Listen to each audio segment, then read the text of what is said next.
another solo venture here. Just real quick, I felt like jumping back into Star Comics for some reason. Last Star Comics solo episode that I did, it focused on Madballs, and I hopped on the Star Comics wiki just to see what properties they all had at one point. There's quite a few licensed titles. The original titles that they had listed here, Misty, which was a 6-issue limited series, Peter Porker, the Spectacular Spider-Ham, Planet Terry, that's an original one. Oh, that looks interesting. Royal Roy, that looks very much like a Richie Rich knockoff. Wow, is it ever? That's even mentioned in the wiki here. In late 1985, Harvey Comics sued Star Comics for copyright infringement, claiming that Royal Roy was a blatant copyright of Richie Rich. I mean, even I can see that. Wow.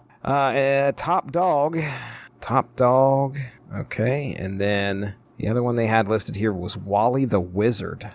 Maybe one of these days we'll jump into those original titles, but as for today, we're looking at a licensed title called Count Duckula. I'm going to read the first issue of Count Duckula, which was written by Michael Gallagher, penciled and inked by Warren Kramer, lettered by Grace Kramer, colored by G. Russos and Warren Kramer, I assume. So this has a cover date of November of 1988, and this is Count Duckula #1. I assumed at one point that Count Duckula was part of the Disney universe that included Scrooge McDuck, Donald Duck, Launchpad McQuack, but that is not the case. Count Duckula, I don't think, has anything to do with that universe. This is more like a completely separate thing. Let's head over to the wiki, see what we can learn about Count Duckula. Based on a British children's animated horror television series created by British studio Cosgrove Hall Films and produced by Thames Television for Nickelodeon, and as a spin-off from Danger Mouse. Oh boy, I remember Danger Mouse as a kid. I'm watching that on Nickelodeon. Looks like it aired from the 6th of September 1988 to 16th of February 1993. 65 episodes were made. So again, not a Disney series as much as I thought it was. So there we go. We've learned something, or I have at least learned something here. It does say a new version of Count Duckula appeared in the 2015 reboot series of Danger Mouse. Well, let's go ahead. We'll hop into the issue here. You get to hear me experience it as I read. Let's see how Count Duckula #1, Star Comics presents Count Duckula #1, fares. Castle Duckula, home for many centuries to a dreadful dynasty of vicious vampire ducks, the Counts of Duckula. Legend has it that these foul beings can be destroyed by a stake through the heart or exposure to sunlight.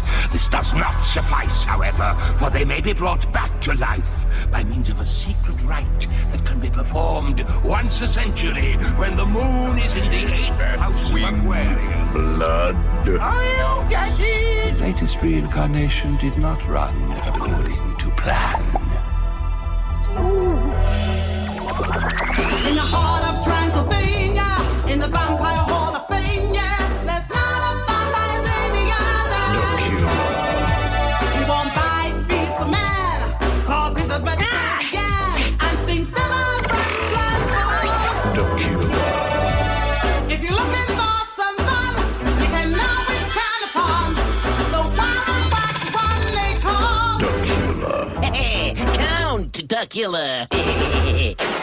Okay, so we open up and there is a large castle on top of a very windy, spindly cliff. Castle Duckula.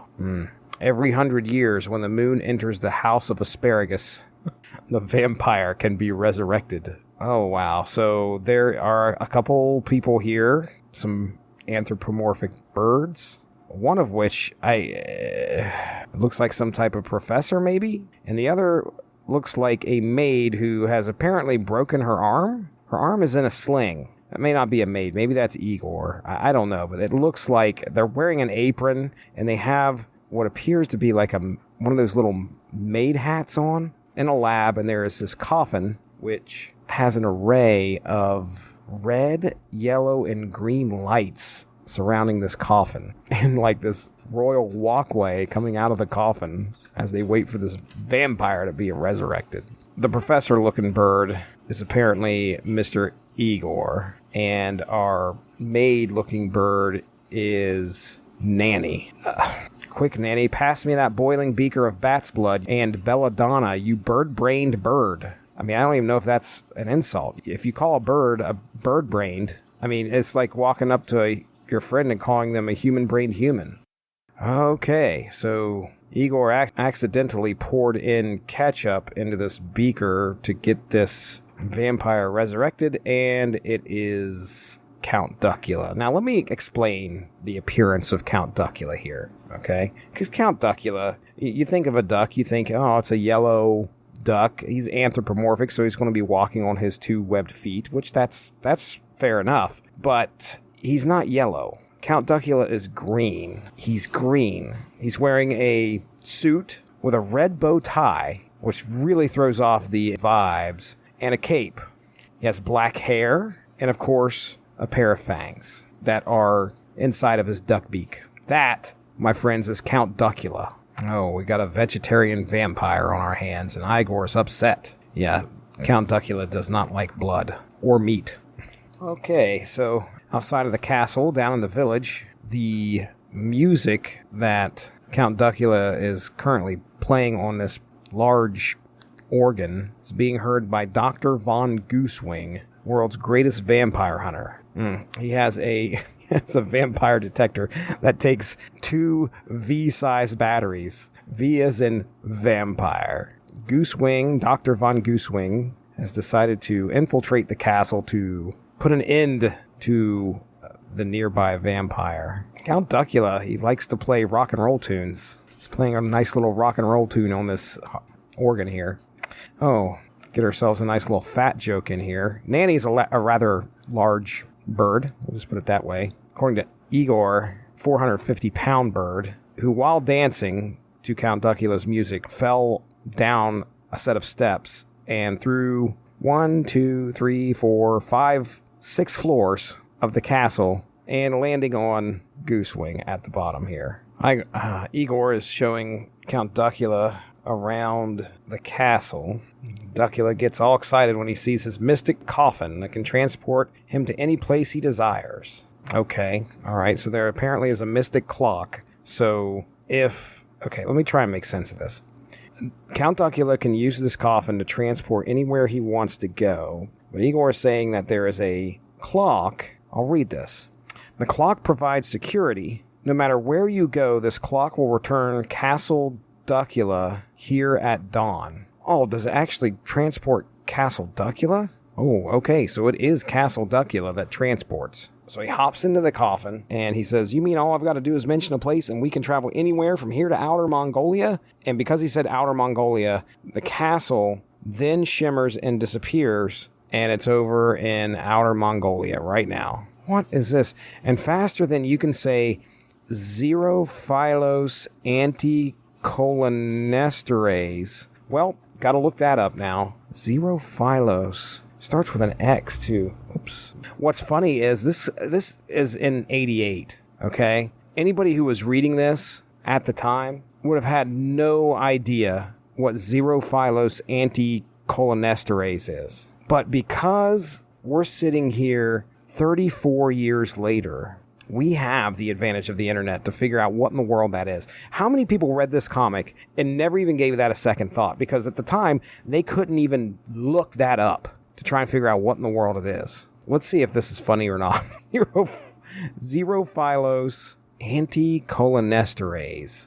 Oh boy, first article is pubmed.ncbi.nlm.nih.gov. It does not include the word Xerophilos. Okay, let's go to Wikipedia's cholinesterase inhibitor. Cholinesterase inhibitors, CHELS, also known as anticholinesterase, are chemicals that prevent the breakdown of the neurotransmitter acetylcholine and butyrylcholine. This increases the amount of acetylcholine or acetylcholine in the synaptic cleft that can bind to, what in the world? Muscarinic receptors, nicotinic receptors, and others. This group of inhibitors is divided into two subgroups. I don't even want to continue to talk because it's just a bunch of words that I have no idea what they mean. Okay, this makes a little bit more sense.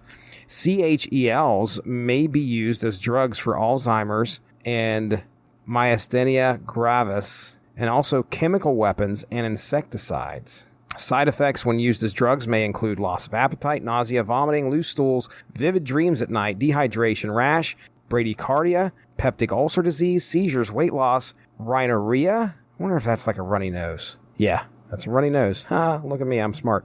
Salivation, muscle cramps, and fasciculations. What is that? Fasciculations. Spasms, muscle twitches. Wow, I bet you had no idea. What in the world? I cannot believe that I just went on like a 5-minute journey into Wikipedia from a 1988 Count Duckula issue, and I ain't even done with the issue yet. All right, as to why this even exists in a Count Duckula book, I have no idea, but whatever. So back to the story. Sure enough, the castle has popped up on Outer Mongolia. So the clock says the castle has to return to its original location by dawn, or it looks like Count Duckula would crumble into dust because he's doing just fine out here in daylight in Outer Mongolia. So it's not about daylight. It's all about how, like, getting the castle back to its original location by a certain time. Boy, took me a few to figure out that. Okay, well, some Mongols have apparently drug Count Duckula out of his castle. Oh, this is Attila the Hen. Surrounded by his henchmen. He says, surround them, my henchmen. They'll join us for dinner. Oh, poultry puns. Hooray, hurrah. Well, inside the castle, Goosewing, who's still recovering from being flattened by Nanny, still looking for Count Duckula. Igor, Nanny, and Count Duckula are taken captive by Attila, and they are going to boil. They have them in a big cauldron. This is your typical savages boiling their captives alive in a big cauldron.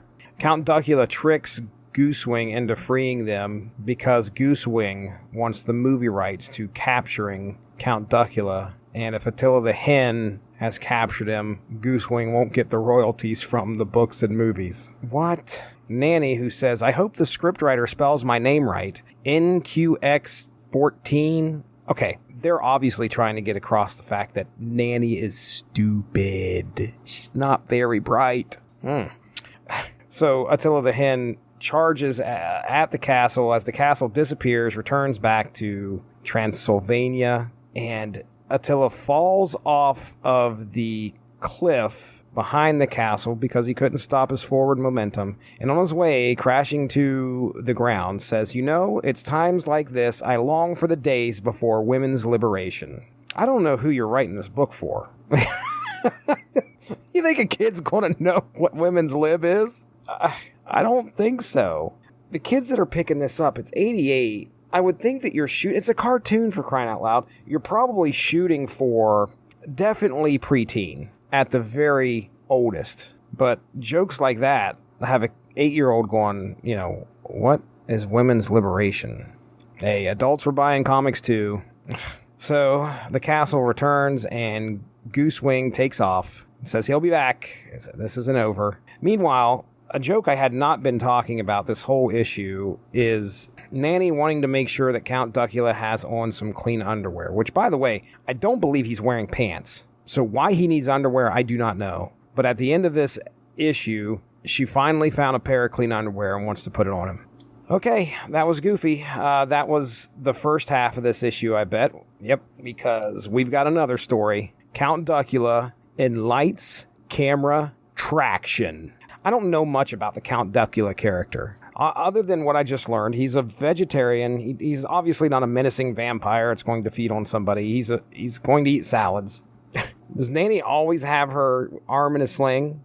The stories often revolve around Duckula's adventures in search of riches and fame. So this is the plot of the cartoon. assisted by the castle's ability to teleport around the world. Okay, all right, so there's your motivation. Riches and fame. Oh, Igor's all excited. He wants Count Duckula to be this menacing vampire. He wants him to be this blood-sucking creature.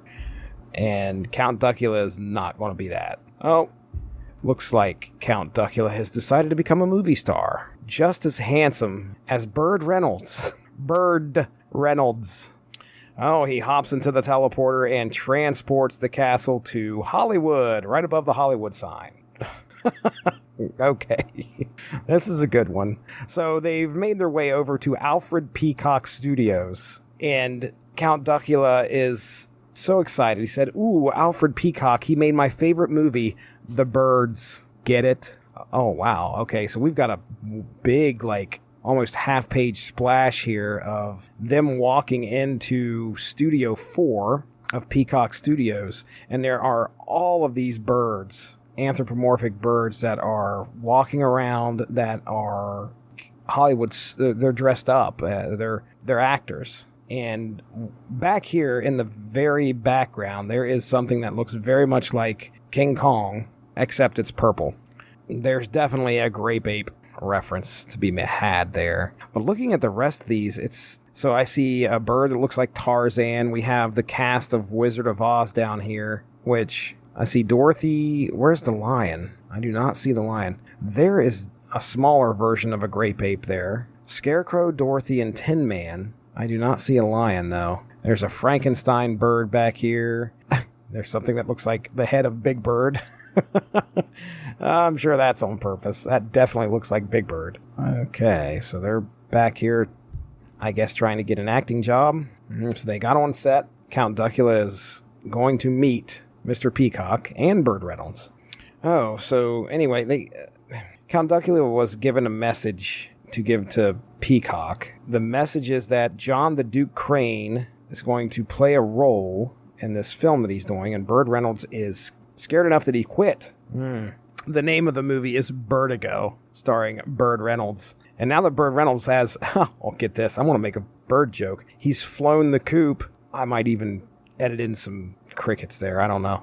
Now, Count Duckula has stepped up and wants to take over the role of Bird Reynolds. Anyway, all right, so Count Duckula has now taken on the role that Bird Reynolds had in Birdigo here, and John Crane, the Duke, is that what it was? Yeah, John the Duke Crane is here. Oh boy. So the makeup job on Count Duckula has gone over so well. He looks like Bird Reynolds, and it turns out that Bird Reynolds ran away because he's been seeing John Crane's girl in the Tinseltown Tattler, which is apparently the rag magazine newspaper newsletter that gets around Hollywood. They printed it, and John Crane is there to exact some revenge. So a fight breaks out. Count Duckula is running for his life here, taking off all his prosthetics, trying to make him realize that he is not Bird Reynolds. So Count Duckula and the rest are heading back to Castle Duckula to try and get back there to escape John Crane. And there goes Nanny, who does not know how to use doors. The first story, she ran through the castle walls because she doesn't know how to. She's that dumb. Finally make it into the castle. The castle transports away, saving them from John Crane. Peacock, he's been filming this whole thing because he thought it was them rehearsing at first. But as the castle disappeared, the poor camera guy, his camera, the film snagged. Didn't catch it on film. Oh. So at the end of this, Count Duckula is looking in a mirror trying to figure out why he can't see himself. Apparently he didn't realize that vampires do not have a reflection. And Igor lets him in like, hey, oh yeah, and by the way, you can't be picked up on film either. So it's kind of hard to become a movie star if they can't see you. Oh, but that doesn't deter him. He wants to be on stage. He'd rather do Broadway. Igor breaking the fourth wall as he looks down in the corner of the panel and sees "The End" written down there. And he says, the end. You can't imagine how happy I am to see you. All right. So Count Duckula, number 1 in the books. Strange. The characters are interesting. You know, you got this Count Duckula who's not this evil vampire, but he apparently is a vampire. Nanny, who is perpetually in a sling, at least for these two stories, is dumb as a post. impervious to injury, apparently. Well, I can't say that. I'm curious as to what injury occurred her to actually have to put her arm in a sling, because she's fallen through 7 floors of the castle. She's ran through walls and doors. No problem. What was the injury that put her arm in a sling? Curious about that. And Igor, who wants more of it out of his Count Duckula that he, I think, created. And it was the ketchup that he used instead of blood. Goosewing, who was in the first story, doesn't appear in the second story, nonetheless. Crazy misadventures that Count Duckula is going to get in. I can't believe this is a series that ran, well, the comic book series, I think, has 15 issues. So that probably takes it up through 89, going into 90, I would think, actually. Let me look at this. What did I say, November? Yeah, November of 1988, so it probably takes it up through early 90s, and then that's it. Star Comics, when did Star Comics fold? Okay, Star Comics founded in 84, defunct in 88. Then it could not have been too long after this issue that it became defunct. Well, oh, you know what? It does say Star Comics Presents on the inside of this book, but if you look at the cover, Star Comics is not on there at all.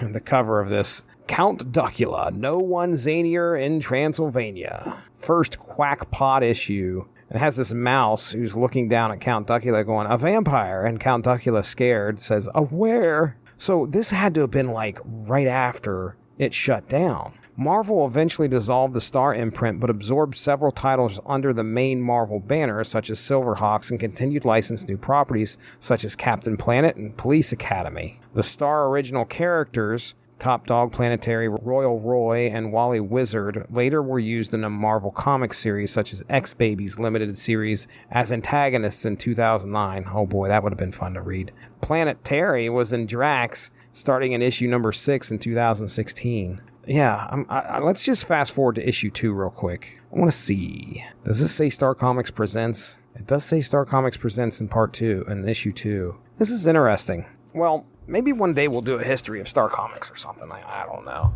Do a little bit of research. But either way, this was fun. Thank you all for joining us. Make sure to give that Rattlich in Broadcasting Facebook page a like to stay up on top of all the great podcasts we have to offer. We are at home on Spreaker, but you can also find us on iTunes, Stitcher, TuneIn Radio, and recently we have hit the air on Spotify. Find your favorite podcast platform and type in RADULICH to subscribe for some great content. If you enjoyed this show, please feel free to share and spread the word. And as always, we appreciate any feedback and look forward to entertaining you again soon.